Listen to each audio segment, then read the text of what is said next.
बिस्मिल्लाहिर्रहमानिर्रहीम। अच्छा जी, अगर आपने किसी से प्लाट ख़रीदा, बयाना किया या फुल पेमेंट कर दी, तो रजिस्ट्री करके देने से पहले जो है वो बंदा वफात पा गया, तो अब आपने क्या करना है।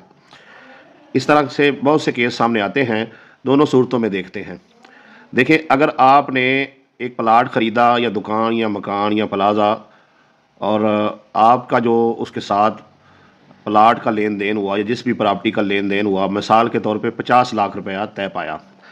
अब आपने उसे 10 20 25 30 जितना भी जो है 25 लाख दे दिया, बाकी टाइम हो गया, लेकिन उससे पहले जो है वो बंदा वफात पा गया। तो अब आपने क्या करना है। पहला तरीकाकार ये है कि आप फौत होने वाले शख्स के जो बीवी बच्चे हैं उनके पास जाएं और उन्हें बताएं कि आपका जो शोहर था या आपका जो वालिद था, बच्चे जवान हैं तो बच्चों से बात कर लें, अगर शादीशुदा नहीं था तो उसके वालिद से बात कर लें। जो भी उसके शरई वारिस हैं उनके पास आप जाएंगे और उन्हें वो मुआहदा दिखाएंगे और उन्हें कहेंगे भी ये फौत होने वाले शख्स ने मुआहदा किया था, इतने पैसे मैं दे चुका हूँ, इतने बाकी हैं, तो बराए मेहरबानी इस मुआहदे को जो है अब आप मुकम्मल करें। ठीक है जी। तो अब वो क्या करेगा, वरासती इंतकाल करवाएंगे और फ़र्द बराए बैर निकलवा कर आपके नाम जो है वो रजिस्ट्री करवा देंगे। और वो जो अस्टाम है उसमें आगे आप उसकी दूसरी साइड पे पिछले सफ़े पे आप तहरीर लिखवा लेंगे कि मुतवफ़ी से ये रकबा ख़रीदा था, उसने इतने पैसे लिए थे, बाकी की पेमेंट जो है वो चेक नंबरी फ़लाँ या ड्राफ्ट के ज़रिए या रूबरू फ़लाँ गवाहान जो है वो अदा कर दी गई है और वरसा जो है वो मुझे रजिस्ट्री करके दे रहे हैं। याद रखें, आपने रजिस्ट्री करवा भी लेनी है तो आपने वो जो फुल पेमेंट का स्टाम है उसको अपने पास रखना है। अल्लाह ना करे कल कला को कोई उस जगह का कोई झगड़ा बने, कोई केस बने, कोई नोटिस आपको आए, तो आप उसको थाने में, पर पंचायत में, अदालत में, ठीक है जी, हर जगह पर वो जो आपके पास स्टाम है जिस पर जो है मुकम्मल तौर पे तहरीर है कि कौन सी तारीख को कितने बजे किन लोगों के सामने जो है आपने कितने पैसे दिए और कैसे कैसे रकम जो है किस किस तरीक़ाकार से जो सेल करने वाला बंदा है उसको गई, कितनी उसने वसूल की और कितनी उसके बच्चों ने जो है वो वसूल की।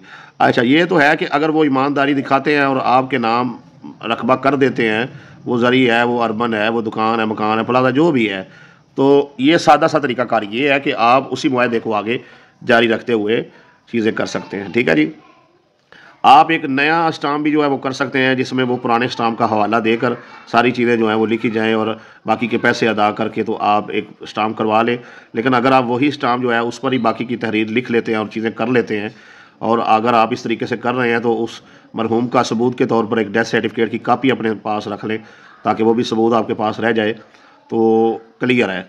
इस तरीके से आप ने जो रकबा ख़रीदा है अपने नाम करवा सकते हैं। दूसरी सूरत ये है, बिलफर्ज अगर वो शख्स जिसने आपको वो रकबा बेचा है और वो फौत हो जाता है, आगे उसके बेटे बेटियां, उसकी बीवी जो है वरासती इंतकाल करवा के रकबा किसी और को बेचने पे तुले हुए हैं और आपकी बात नहीं सुन रहे हैं और आपसे बैठकर बातचीत करने के लिए तैयार नहीं है। अक्सर किसी बंदे ने कर्जा देना हो तो जो उसके वरसा है वो उसका माल तो संभाल लेते हैं, लेकिन अगर उसने किसी का कोई कर्ज देना है, किसी से कोई मुआहदा किया है, तो उसको पूरा करने के बजाय उल्टा कहा जाता है, अभी जाएँ उसकी कब्र पे जाएँ, उसको उठा के लाएँ, वो आगे हमें बताए कि हमने ये मुआहदा किया है। यानी कि बेतुके जो है वो इल्ज़ामात लगाते हैं, तुक्की दलीलें देते हैं कि वो बंदा जो फौत हो गया ना तो उसने उठ के आकर कहना है तो ना हमें ये मुआहदा पूरा करना पड़े।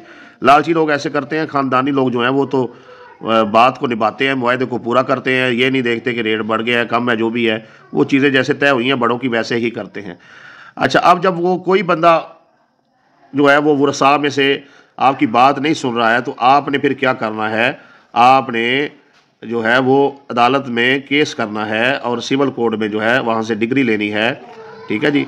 अगर तो कोई पैसे बाकी हैं तो वो अदालत उनके वरसा को नोटिस के ज़रिए उनको बुलाएगी, उनको पैसे देगी और आपको रजिस्ट्री जो है वो करवा के देगी। लेकिन अगर वो बात नहीं सुनते हैं, फिर भी अदालत का एक अपना तरीकाकार है, बाकी पैसे तो उसको जाएंगे, लेकिन अदालत जो है फिर वो आपके हक़ में डिग्री कर देगी और आपकी उसके बाद जो है वो अपना नुमाइंदा आपके साथ भेजेगी और वो फ़र्द निकलवा कर आपके नाम रजिस्ट्री करवा देगा। आप ख़ुद से भी रजिस्ट्री करवा सकते हैं और जो अपना नुमाइंदा आएगा साथ में उसका 2000 4000 जितनी भी फ़ीस वो उसकी जो है मुकर्रर करेंगे वो आपको अदा करनी होगी।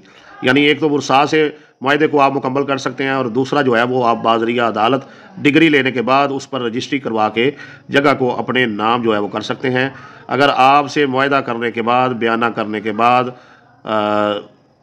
फुल पेमेंट लेने के बाद, आधी पेमेंट लेने के बाद कोई बंदा फौत हो जाता है तो आप उसके वरसा से मायदे पर अमल करवाएंगे, और अगर वो नहीं करते तो फिर बादरिया अदालत करेंगे। लेकिन अगर इसके दौरान कोई गड़बड़ होती है, आपको नज़र आती है वो भी नहीं मान रहे, तो आप फौरी तौर पर जो है अदालत से जाकर स्टे ले लेंगे। अगर कोई ऐसी जगह सेल भी हो चुकी है, आपको पता नहीं चला, उन्होंने फौरी रजिस्ट्री इंतकाल आगे कर दिया है, तो फिर भी आप उस इंतकाल को, उस रजिस्ट्री को चैलेंज कर सकते हैं। आप पहले ख़रीदार हैं, आपके पास सबूत होना चाहिए। इंशाअल्लाह ताला वो जगह जो है वो आपको ही मिलेगी।